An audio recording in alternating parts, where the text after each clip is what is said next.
অন্য পদ্ধতি, কিন্তু খারাপ জলের পাইপ কেটে করা যায় না, এটা অন্যায়। এটা করলে তার বিরুদ্ধে কিন্তু ক্রিমিনাল কেস হবে, এবং ক্রিমিনাল কেস হলে তাকে কিন্তু পুলিশ অ্যারেস্ট করতে পারে। জল বাঁচাতে হবে আপনার আমার অস্তিত্ব রক্ষার জন্য, বাঁচাতে হবে প্রাণ বাঁচানোর জন্য। এই জলের মতো পরিষ্কার কথাটি বাংলার সরকার প্রচার করছে। এর পাশাপাশি প্রশাসন সবার ঘরে পানীয় জল পৌঁছে দিতে আন্তরিক, কিন্তু কিছু মানুষ নিজেদের স্বার্থে বৃহত্তর স্বার্থকে উপেক্ষা করছে। বাণিজ্যিক স্বার্থে কেটে দিচ্ছে পাইপ, চাষের জলের জন্য কাটা হচ্ছে পাইপ। জলের পাইপ কেটে দেওয়ার জন্য সাধারণ মানুষ জল পাচ্ছে না, আর পাইপ কাটার ফলে সেখান দিয়ে বিষাক্ত কিছু ঢুকে গেলে লক্ষ লক্ষ মানুষ মারা যাবে, তখন বড় বিপদ হবে। সোমবার এই প্রসঙ্গ তুলে ধরে বিধানসভায় মুখ্যমন্ত্রী মমতা বন্দ্যোপাধ্যায় প্রশাসনের কর্তা থেকে জনপ্রতিনিধি সবাইকে বুঝিয়ে দেন, জলের পাইপ কোনোভাবেই কাটা যায় না, এটা বেআইনি কাজ। বড় বড় রিজার্ভার তৈরি করে জল জমিয়ে রাখা চলবে না। 448টি অভিযোগ পাওয়া গেছে, 18,200 জায়গায় জলের অপব্যবহার করা হয়েছে। ভুল টেন্ডার, ভুল ডিপিআর এর বিষয়ে কড়া পদক্ষেপের হুঁশিয়ারি মুখ্যমন্ত্রীর। প্রয়োজনে ঠিকাদারদের পারফরমেন্স না দেখা গেলে ব্ল্যাকলিস্ট করা হতে পারে। মানুষের স্বার্থে কাউকে রেয়াত করা হবে না, অপরাধ অপরাধ।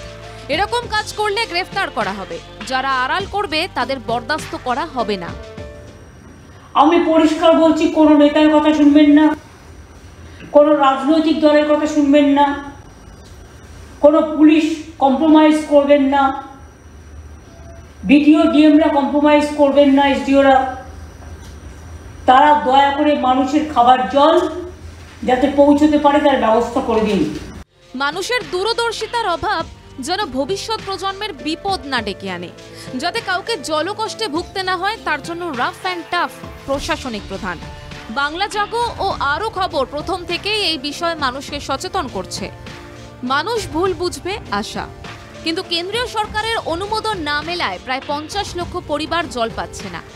রাজ্য সরকার চাইলেও বাধা কেন্দ্রীয় সংস্থায়। রেল ডিভিসির সংস্থায় জল সংযোগে লাগে অনুমতি, সেই অনুমতি না মেলায় বাংলার বহু মানুষও বঞ্চিত, যার জন্য রাজ্য সরকারের জল জীবন মিশনের লক্ষ্য পূরণ অধরা।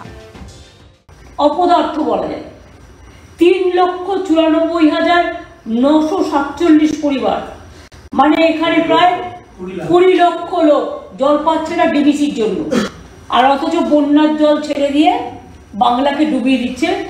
আইন ওদের বলবে ইমিডিয়েট কোঅপারেশন করতে, আর তা নাহলে আইনত যা ব্যবস্থা নেওয়ার সেটা আমাদের নিতে হবে। রাজ্য অনুমতি মেলার জন্য চেষ্টা চালিয়ে যাচ্ছে, কেন্দ্রীয় সংস্থার টালবাহানা করায় বেঁধেছে বিতর্ক।